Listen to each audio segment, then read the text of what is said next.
Hello guys. So dito tayo ngayon sa website ni Precise Planning guys. So hanapin natin yung mga registered license nila doon kay ASIC at sa kay MSB. MSB license nila. So nandito yan sa baba guys eh. Itaas natin. Ayan. So ito yung mga license nila guys. Ito. Ayan. 3100 265476494. So ito yan yung MSB guys oh. MSB number license nila. Okay, ito naman yung EPS or ASIC. Ayan oh. So representative number nila. Ibig sabihin ito yung license number nila guys. So ngayon ipagkumpara natin to kasi tinanong ko na doon kay Mita na kung naka-registered ba sila kay MSB at saka kay EPS or kay ASIC. So guys, tandaan nyo itong number guys ha, tandaan nyo yan. Ayan, ibibigay ni Mita yan. So punta tayo kay Mita. Nandun na yun, naka-record na yun eh. Kasi tinanong ko na kanina guys eh. I-translate pa nga, pinapatranslate ko sa kanya ng Tagalog. So tinanslate niya rin. Okay? So punta tayo kay Mita guys. Dito yan. Ayan guys oh. Ayan. Ayan guys oh. Ito yung ano niya oh kanina. English lang kasi. English. Ayan. Okay, ayan. So dito yon. Ayan guys oh. Ito yung ano niya, ito yung pinapa-translate ko. Ito to, ayan oh. English. Kaya pinatranslate ko dito. So kayo na magbasa guys kasi mabagal ako magbasa eh. Ayan. Hanggang yan guys. So yung number niya guys, so tingnan nyo. Ayan o, number niya o. Saka ito. So ikumpara natin nandito yan sa kabila.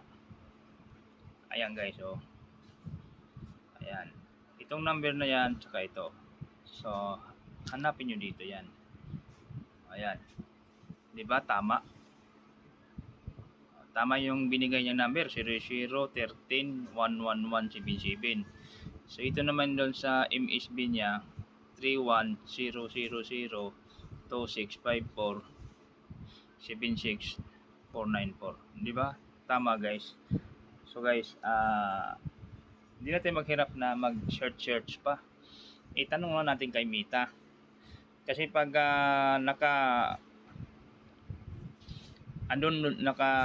ano yun sa machine niya, kasi Mita AI, basta legit lang yung tinatanong mo, sasagutin talaga ni Mita kung nasa tama. So marami na rin akong kine-search dito. So wala silang mga license number, wala. Ang dami, yung Civic, pati yung Pura Wealth, tinatanong ko na walang silang mga registered number. So marami na akong kine-search dito. Kaya nag-aalangan din akong sumali. Kaya dito kay Pinsin guys, kung dito kay Mita magtatanong, sasagutin kayo ng tama. Okay? Kung naka-register diyan, ibibigay yung license number. Okay guys? So ina-encourage ko kayo guys dito sa Precise Planning na wag kayong magduda na. Sali po kayo dito guys. So makabawi po tayo doon sa mga talo natin sa ibang company na scam. Kaya pa lang umabot ito ng ilang taon kasi 2007 pa to guys eh. Tingnan natin ha kung ilang taon na to. Punta tayo sa calculator. Ayan. 2007 pa siya eh. So ngayon 2025 ngayon minus 2007 18 years na guys si Precise Planning. So subok na. Okay? Guys, dito na tayo kay Precise Planning. Ito na yung katibayan niya guys. Ito na yun ang katibayan niya. Okay? Ito yung tanong ko kanina Mita, may tanong ako. Si Precise Planning ba ay naka-registered kay EPS or ASIC? So, ito, kompleto. Di ko mga tinanong si MSB. Binigyan na tayo ng MSB license niya. Okay, ayan binigay niya Ayan MSB license. Ayan, ito to. Pagkatapos ito. Registered sa ASIC. Ayan naka-register din sa ASIC. Ito.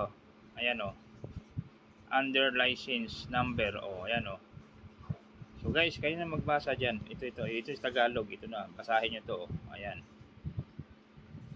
Ayun na guys. So sigurado na tayo dito guys. So hindi po masayang yung pira natin dito. Safe na safe siya. Okay?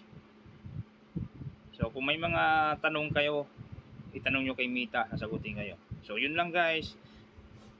Sana may